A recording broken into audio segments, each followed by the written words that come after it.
ಇವತ್ತು ಜನ ಸರ್ಕಾರದ ಸಚಿವರು ರಾಮಲಿಂಗಾರೆಡ್ಡಿ ಬರಬೇಕಾಗಿತ್ತು. ಅನಿವಾರ್ಯ ಕಾರಣಗಳಿಂದ ಇವತ್ತು ಕ್ಯಾಬಿನೆಟ್ಗಳಿಂದ ಮತ್ತು ಸ್ಮಾರ್ಟ್ ಬೋರ್ಡ್ಗಳಿಂದ ಈ ಕಾರ್ಯಕ್ರಮಕ್ಕೆ ಅವರು ಕೊಡುವುದಾಗಿಲ್ಲ. ಅವರ ಫೋನ್ ಮುಖಾಂತರ ಎಲ್ಲ ಪರಮ ಪೂಜ್ಯರು ಮತ್ತು ಗುಡ್ಡಾಪುರ ದಾನಂತಾಯಿಯ ಟ್ರಸ್ಟ್ ಭಕ್ತಾದಿಗಳಿಗೆ ಧನ್ಯವಾದಗಳನ್ನು ಹೇಳಿದ್ದಾರೆ ಅಂತ ಹೇಳಿ ಸಂದರ್ಭದಲ್ಲಿ ಹೇಳಿದ್ದಾರೆ. ವಿಶೇಷವಾಗಿ ಈ ಕಾರ್ಯಕ್ರಮದ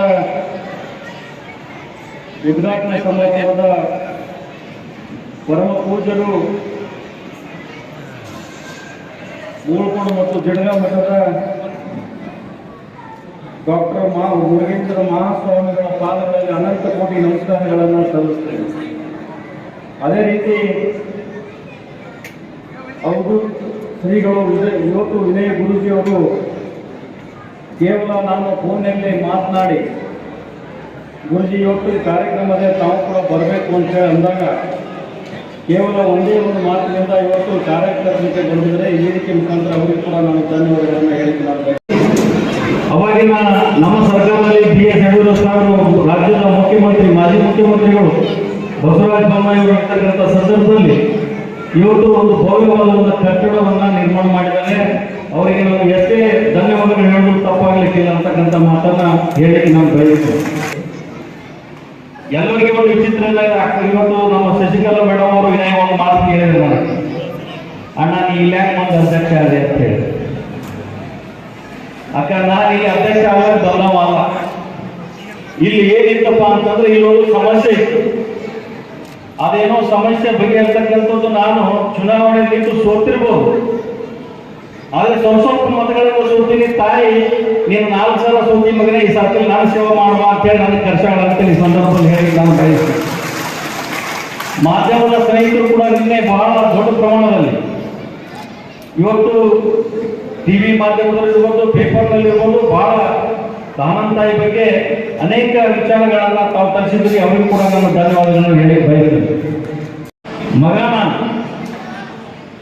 ನನ್ನ ತಂದೆ ತಾಯಿ ಬೇರೆ ಇದ್ರು ಕೂಡ ನನಗೆ ಪ್ರಸಾದ್ ಚೀಟ್ ಕೊಟ್ಟು ನನಗೆ ಇವತ್ತು ಏನಾದರೂ ಇಷ್ಟೊಂದು ಎತ್ತರಕ್ಕೆ ನನಗೆ ಬೆಳೆಸಲಿಕ್ಕೆ ಕಾರಣೀಭೂತರು ಯಾರಾದರೂ ಇದ್ರೆ ಅದು ಚಡಕ್ಸರಿ ಶಿವೋಗಿ ಸಿದ್ದರಾಮೇಶ್ವರ ಅಪ್ಪನ ಒಂದು ಆಶೀರ್ವಾದ ಅಂತ ಹೇಳಿಕ್ಕೆ ನಾನು ಬಯಸ್ತೇನೆ.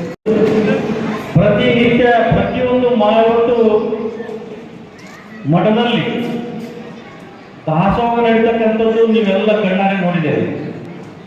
ಆ ಮಠದ ಮಹಿಮೆ ಅದು ಬಹಳ ಜನ ಇವತ್ತು ಲಕ್ಷಗಟ್ಟಲೆ ಜನ ಇವತ್ತು ಮೂಳಕೋಡು ಮಠದಲ್ಲಿ ನೀವು ನೋಡ್ತೀರಿ ಯಾವ ರೀತಿ ಇವತ್ತು ಹಿರಿಮೆ ಹರಿದೊಳಗೆ ಇವತ್ತು ಜನ ತಿರುಗಾಡ್ತಕ್ಕಂಥದ್ದು ನಾವೆಲ್ಲ ನೋಡ್ತಾ ಇದ್ದೇವೆ.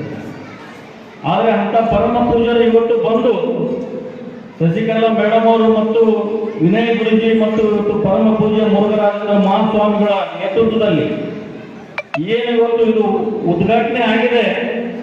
ಜೀವನದಲ್ಲಿ ಇವತ್ತು ಅನ್ನ ಸತವ ಇವತ್ತು 24 ತಾಸು ಕೂಡ ಇವತ್ತು ಅನ್ನದೋಷ ನಡೀತದೆ ಅಂತಕ್ಕಂಥ ಮಾತನ್ನ ನಾನು ಹೃದಯದಿಂದ ಹೇಳಿಕೆ ನಾನು ಬಯಸ್ತೀನಿ. ಬಂಧುಗಳೇ,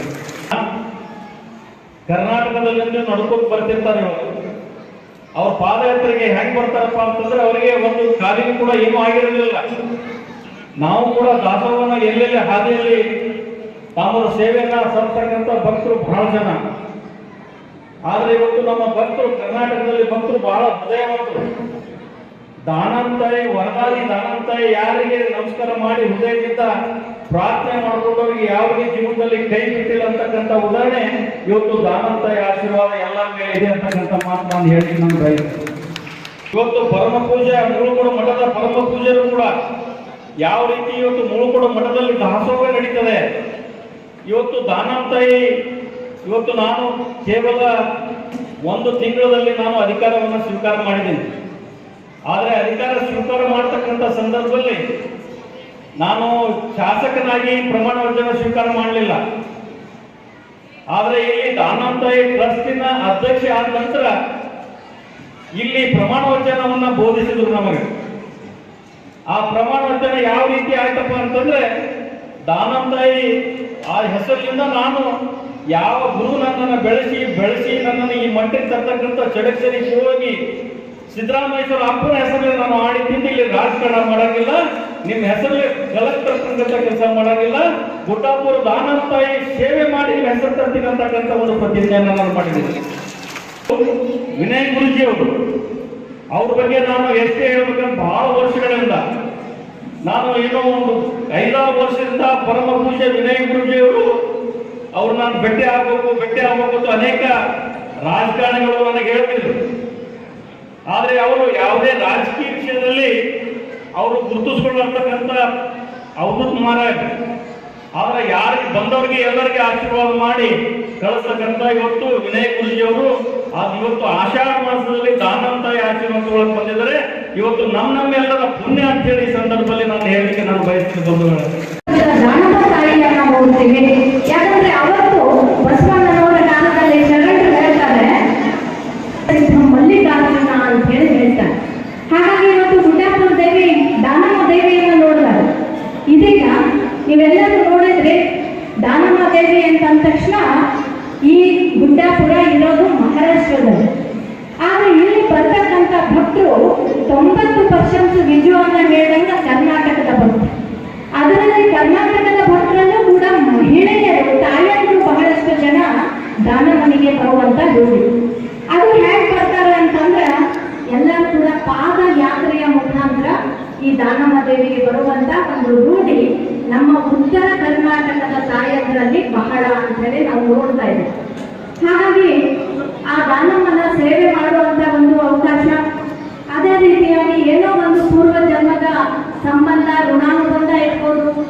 ಯಾವಾಗ ಕರ್ನಾಟಕ ಸರ್ಕಾರದಲ್ಲಿ ಭಾರತೀಯ ಜನತಾ ಪಕ್ಷದ ಅಧಿಕಾರ ಕಳೆದ ಬಾರಿ ಇತ್ತು, ಆವಾಗ ಮುಜರಾಯಿ ಸಚಿವೆಯಾಗಿ ನಾನು ಸೇವೆ ಮಾಡುವಂತ ಒಂದು ದಿನ ಇತ್ತು. ಅವತ್ತು ಗುಡ್ಡಾಪುರ ದಾನಮ್ಮನ ಬಗ್ಗೆ ನಾನು ಬಹಳಷ್ಟು ಚಿಕ್ಕಂದಿನಿಂದ ನಾನು ಮಾಹಿತಿಯನ್ನು ಪಡೆದಿದ್ದೆ, ಬಂದು ಹೋಗ್ತಾ ಇದ್ದೆ. ಯಾಕಂದ್ರೆ ನನ್ನ ತಂದೆಯವರು ಅಥಣಿಯಲ್ಲಿ ಸರ್ವಿಸ್ ಮಾಡ್ತಿದ್ರು. ಆವಾಗ ಮೇಲಿಂದ ಮೇಲೆ ದಾನಮ್ಮನ ದರ್ಶನ ತಗೊಂಡು ಹೋಗ್ತಿದ್ದೆ. ನನಗೆ ಯಾವತ್ತೂ ಕನಸು ಮನಸ್ಸಿನಲ್ಲಿ ಇರಲಿಲ್ಲ ಕರ್ನಾಟಕದಲ್ಲಿ ನಾನು ಮಂತ್ರಿ ಆಗ್ಬೋದು, ಮುಜರಾಯಿ ಮಂತ್ರಿ ಆಗ್ಬೋದು ಮತ್ತು ದಾನಮ್ಮನ ಸೇವೆಗೆ ನನ್ನಿಂದ ಆಗ್ಬೋದು ಅನ್ನೋದು ನನಗೆ ಯಾವತ್ತೂ ಕೂಡ ಕನಸು ಮನಸ್ಸಲ್ಲಿ ಇರಲಿಲ್ಲ.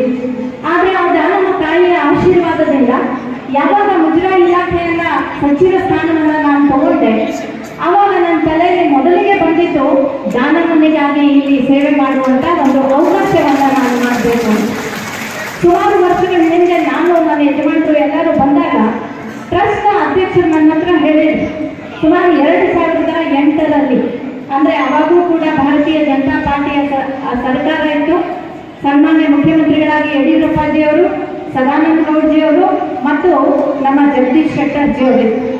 ಜಗದೀಶ್ ಶೆಟ್ಟರ್ ಅವರ ಕಾಲದಲ್ಲಿ ಈ ಒಂದು 2 ಎಕರೆ ಈ ಏನು ನೀವು ಕೂತಿದ್ದೀರಿ ಈ ಜಾಗವನ್ನ ಸುಮಾರು ನಮಗೆ 2008ರಲ್ಲಿ ಅದನ್ನು ಖರೀದಿ ಮಾಡಿದ್ವಿ. ಅವತ್ತು ನಾನು ಅಂದಿನ ಟ್ರಸ್ಟ್ನ ಎಲ್ಲ ಅಧ್ಯಕ್ಷರು, ಉಪಾಧ್ಯಕ್ಷರು, ಈ ಭಾಗದ ಎಲ್ಲ ಜನತೆಗೆ ನಾನು ಅಭಿನಂದನೆಗಳನ್ನ, ಕೃತಜ್ಞತೆಗಳನ್ನ ಕೊಡ್ತೇನೆ. ಕರ್ನಾಟಕ ಸರ್ಕಾರಕ್ಕೆ, ನಮ್ಮ ಮುಜರಾಯಿ ಇಲಾಖೆಗೆ ಈ 2 ಎಕರೆ ಜಾಗನ ನೀವೆಲ್ಲರೂ ಕೂಡ ನಿಮ್ಮ ಸರ್ಕಾರದಿಂದ ಅವತ್ತು ನಾವು ತಗೊಂಡ್ವಿ. ಸ್ವಾಮೀಜಿಯವರ ಪಾದಕ್ಕೆ ನಮಸ್ಕಾರ ಮಾಡ್ತಾ ಅಲ್ಲಿ ಬಬಲೇಶ್ವರ ಪೀಠಾಧಿಪತಿಗಳು ಮತ್ತು ನಮ್ಮ ಎಲ್ಲ ಸಾಧು ಸಂತರ ಎಲ್ಲ ಪಾದಕ್ಕೆ ಶರಣಾರ್ಥಿಯನ್ನು ಹೇಳಿದ ನಾನೇ ಗುರುಗಳಾದಂತೂ ಬರಲಿಲ್ಲ. ನಮ್ಮ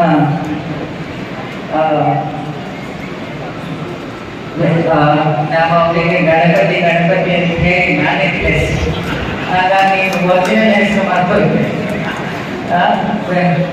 ನಿಜಗೌಡ ಅವರ ಪ್ರೀತಿಗೆ ಮತ್ತೆ 8 ವರ್ಷದಿಂದ ದಾನಮ್ಮ ದೇವಿಯ ದರ್ಶನ ಮಾಡಬೇಕು ಅಂತ ಮನಸ್ಸಿಗೆ ಬರ್ತಾ ಇದೆ. ಬಂದಾಗೆಲ್ಲ ಯಾರ ಬೋರ್ಡಿಗೆ ಮಾಡಿಸಿ ಕಳಿಸ್ತಾ ಇದ್ದೆ. ನಮ್ಮ ಪೀಠಕ್ಕೆ 7ರಲ್ಲಿ ಅವರಿಗೆ ತುಂಬ ನೆನಪುಗಳು ಅವ್ರ ಮನೆಯವರನ್ನೇ ಕಳಿಸ್ತಾ ಇದ್ದೆ. ಇವತ್ತು ನಾವೇ ಬರಬೇಕಾಯ್ತು. ಅವರವರ ಅನುಗ್ರಹ ಅಂತ ನನ್ನ ಸಾಹಿತ್ಯದಿಂದ ಏನು ವ್ಯತ್ಯಾಸ ಆಗ್ಬೇಕೇನಿಲ್ಲ. ಅದೇ ದೃಷ್ಟಿ ಬಿಡುವುದರಿಂದ ನನ್ನಲ್ಲಿ ನಾನು ವ್ಯತ್ಯಾಸ ಆಗ್ಬೋದು ಅಂತ ನನ್ನ ನಂಬಿಕೆ.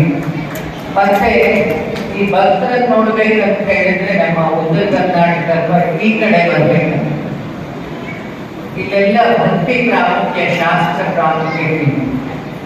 ಭಕ್ತರ ಭಕ್ತಿಗೆ ಇಟ್ಟಿಗೆ ಮೇಲೆ ಪಾಂಡುರಂಗರಿಂದ ಭಕ್ತರ ಭಕ್ತಿಗೆ ದೇವಿ ಕಿಷ್ಟಲಿಂಗ ಹಿಡ್ಕೊಂಡು ವರದಾನಿಯಾಗಿ ದಾನಮಯಕ್ಕೆ ನಿಂತು ನಿಮ್ಮ ಇಲ್ಲಿ ಸುಮಾರು ಭಾರತೀಯ ಸಂಪ್ರದಾಯದೆಲ್ಲ ಆಷಾಢ ಏಕಾದಶಿಗೆ ನಾವು ಈ ಆಷಾಢ ಮಾಸದಲ್ಲಿ ಇದರ ಓಪನಿಂಗ್ ಆಗಿನ ಕಾಲದ ದಾನಮ್ಮನ ದಾಸೋಹ ಮಂದಿರ ಈಗಿನ ನಿಪ್ಪಾಣಿಯ ದಾನಮ್ಮನ ಕೈಗೆ ಆಗಿದೆ. ನನಗೆ ಅವರ ಫ್ಯಾಮಿಲಿ ನನಗೆ ತುಂಬ ಹತ್ತಿರದ ಪರಿಚಯ.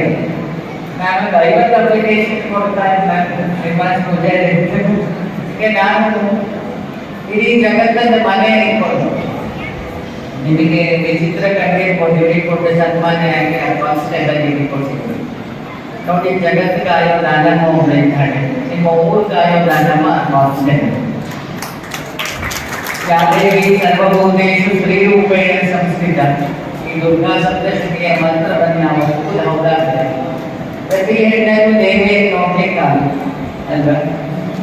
ನಾನು ಯಾವಾಗಲೂ ಹೇಳೋದು, ನಾನೇ ಒಂದು ಲಗೇಜ್, ಇದೇ ಒಂದು ಲಗೇಜ್ ಅಲ್ಲಮ್ಮ ಮಹಾಪ್ರಭುಗಳು ಹೇಳ್ತಾರೆ. ಈ ಲಗೇಜನ್ನೇ ನಾನು ಹೊತ್ಕೊಂಡು ತಿರುಗ್ತಾ ಇದ್ದೀನಿ, ಶರೀರ ಲಗೇಜ್. ಇದಕ್ಕೊಂದು ಲಗೇಜ್ ಆಗ್ತೀನಿ. ಸ್ವಾಮೀಜಿ ಕೈಯಲ್ಲಿ ಏನಾದ್ರು ವಸ್ತುಗಳು ಕೊಟ್ಟರೆ ಅದು 4 ಜನಕ್ಕೆ ದಾಸೋಹ ವಿದ್ಯಾರ್ಥಿಗಳು ಇದಷ್ಟೇ ಹೇಳಿದ್ದವರು ಹಾಸಿಗೆ.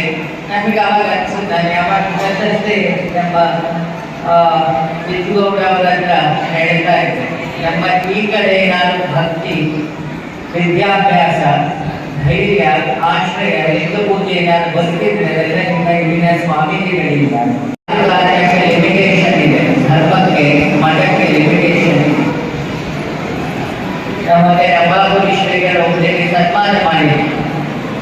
ಅವಾಗ ಹಿಂದೂ ಮುಸ್ಲಿಂ ಗಲಾಟೆ ಅವರನ್ನ ಮುಸ್ಲಿಂ ಅವರು ಗುರುವರ್ಗ.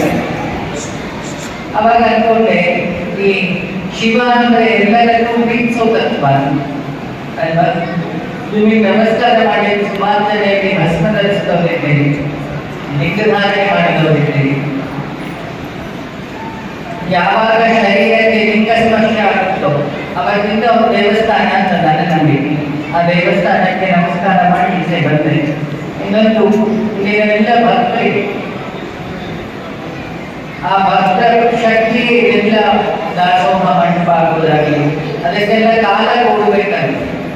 ಈಗಷ್ಟೇ ನಮ್ಮ ಶಶಿಕಲಮ್ಮ ಹೇಳಿದ್ರೆ ಮನಸ್ಸಲ್ಲಿರಲಿಲ್ಲ, ನಾನು ಮನೆಗೆ ಕನಸಲ್ಲ ನನಸಲ್ಲೇ ಇತ್ತು. ಶಶಿಕಲನ್ನ ಕೈಯಲ್ಲಿ ಮಾಡಿಸ್ಕೊಡ್ಬೇಕು. ಯಾಕೆ ಹೆಣ್ಣಿಗೆ ಮನಸ್ಸು ಹೆಣ್ಣರಿತಾರೆ ಅಂತ. ದಾನಮ್ಮ ಬಸವಣ್ಣನ ಮಹಾಶಿಷ್ಯೆ. ಅವಳು ಬಸವಣ್ಣನ ನೋಡ್ಬೇಕು ಅಂತ ಹೋಗ್ತಾ ಇರ್ತಾರೆ. ರೋಡಲ್ಲಿ ಹಸಿವಾದವರ ಸಂಖ್ಯೆ ನೋಡ್ತಾಳೆ. ಅವರಿಂದ ಅವಳು ಅವರ ಸೇವೆಯಲ್ಲೇ ಇಲ್ಲೇ ಕಾಲ ಕಳೀತಾಳೆ. ಅವಳನ್ನು ನೋಡ್ಲಿಕ್ಕೆ ಬಸವಣ್ಣ ಇಲ್ಲಿಗೆ ಬರ್ತಾರೆ. ಶಿವನ ನೋಡ್ಲಿಕ್ಕೆ ಕೈಲಾಸಕ್ಕೆ ಹೋಗುವುದು ಒಂದು ಯುಕ್ತಿಯದಾಗ್ತದೆ. ಕೈಲಾಸದಿಂದ ಶಿವ ನಿಮ್ಮನ್ನು ನೋಡ್ಲಿಕ್ಕೆ ಬರ್ತಾನೆ, ಅದು ನಿಮ್ಮ ಊರಿನ ಭಕ್ತಿಯದಾಗಬೇಕು ಅಂತ ಹೇಳಿ ಆ ದಾನವನ ಭಕ್ತಿ ಅಂತ ಬಿಟ್ಟು ಆ ದಾಸೋಹದ ಕೆಲಸ ಅದೇ ನನಗೆ ಈಗ ಕೂತಾಗ ಜ್ಞಾಪಕ ಆಗ್ತದೆ. ಅದು ಮತ್ತೆ ಈಗ ರಿಓಪನ್ ನಮ್ಮ ವಿದ್ಯುಗೌಡರಲ್ಲಿ ನಮ್ಮ ಅನ್ನಪೂರ್ಣೆ ಶಶಿಕಲಾ ಕೈಯಲ್ಲಿ ಹೇಳಿದಾಗೆ ಮಹಾಲಕ್ಷ್ಮಿಯನ್ನ ನೋಡೋದು ಅಂದ್ರೆ ಅವರ ನೋಡೋದು ಅಂತೆ. ಯಾಕೆ ನಿಮ್ಮ ಸ್ವಾಮೀಜಿ ಕೈಗೆಲ್ಲ ಕೊಟ್ಟರೆ ನೀವು ಉದಾರ ಆಗ್ತದೆ. ಅವರ ಹಿಂದಿನ ಗುರುಗಳು ಹಾಗೆ ಅವ್ರ ಕೈಗೆ ₹1 ಇಸ್ಕೊಂಡ್ರು ನೀವು ಉದಾರ ಆಗ್ತಿರ್ತಾರೆ. ಆ ಮಠದ ಹಿನ್ನೆಲೆ ಆಗ್ತದೆ. ಹಾಗಾಗಿ ಎಲ್ಲರಿಗೂ ಒಳ್ಳೆಯದಾಗಲಿ. ಈಗಿರೋ ಮುದ್ರಾಯಣಿಷ್ಟು ನನ್ನ ಕಡೆಯಿಂದ ಒಂದು 50 ಲಕ್ಷ, ಅವ್ರ ಕಡೆ ಹೇಗಿದ್ರು ತರ್ತಾರೆ. ನನ್ನ ಕಡೆಯಿಂದ ಒಂದು 50 ಲ್ಯಾಕ್ಸ್ ಬರುತ್ತೆ. ಅದ್ರ ಜೊತೆಗೆ ಇಲ್ಲಿ ಜಾತ್ರಾ ಸಮಯದಲ್ಲಿ ಅಧ್ಯಕ್ಷ ಅವರೇ ಇರೋದ್ರಿಂದ ಯಾಕಂದ್ರೆ ಪಾತ್ರದ ಕಡೆ ಏನೋ ಕೊಟ್ಟರು ಹಾಳಾಗಲ್ಲ. ಯಾಕಂದ್ರೆ ಅವರ ಅಜ್ಜಿ ಕಾಲದಿಂದಲೂ ಗುರುಗಳ ಸೇವೆಯಲ್ಲೇ ಕಳೆದವರು. ಅವ್ರು ಮಾತಾಡ್ತಾ ನನಗೆ ಖುಷಿಯಾಗಿದೆ. ಗುರುಗಳ ಹೆಸರಲ್ಲಿ ಮಾತು ಶುರು ಮಾಡಿ ಸಿದ್ದರಾಮೇಶ್ವರ ಅವರ ಹೆಸರು. ಹಾಗಾಗಿ ಒಬ್ಬ ಕರ್ಮಯೋಗಿ ಕೈಯಲ್ಲಿ ಜಾಗ ಸಿಕ್ಕಿದೆ. ಯಾಕೆ ಇದು ಬಸವಣ್ಣನ ಕಾಯಕದ ಕ್ರಾಂತಿಯಾದ ಜಾಗ. ಆ ಕರ್ಮಯೋಗಿ ಕೈಗೆ ಸಿಕ್ಕಿದ್ರಿಂದ ನನ್ನೆಲ್ಲ ಯುವತಿಗಳು ನಾನು ಸ್ವತಃ ಸೇರಿ ಆ ದೇವಿಯ ಜಾತ್ರೆ ಅಥವಾ ದೇವಸ್ಥಾನದ ಕನ್ಸ್ಟ್ರಕ್ಷನ್ ಈಗ ಅಲ್ಲಿ ಹೋಗ್ಬೇಕಾದ್ರೆ ಸುಮಾರು ವಾದ್ಯ ಮಾಡ್ಕೊಂಡು ಹೋಗ್ತಿದ್ರು. ನಾವು ವಾದ್ಯದ ಕಡೆ ಗಮನ ಕೊಡ್ತಿದ್ವಿ.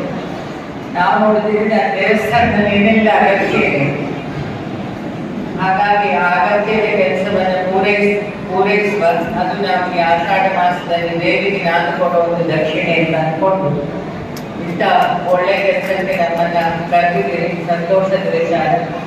ಮತ್ತೆ ಇವರು ಹೇಗಿದ್ದಾರೆ, ಇವರು ಮಕ್ಕಳು ಹಾಗೆ ಇರ್ತಾರೆ, ನಾವು ಲಕ್ಷ್ಮಣನ ಹಾಗೆ, ಹೆಸರು ಹಾಗೆ ಇಟ್ಟಿದ್ದಾರೆ, ಶಾಶ್ವತ ಮತ್ತು ಸಮರ್ಥ.